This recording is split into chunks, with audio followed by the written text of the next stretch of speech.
kin zauna kenan dafi an fil amanatu da a zaman kurkuku? Wannan gida ga damuna ya rafto miki aka kabari huta?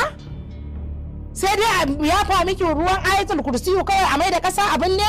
To wallahi tallahi ba zai yiwu ba. Kowa ya neman addu'a yana Allah ya rufa min asiri ya kai ki gidan sutura?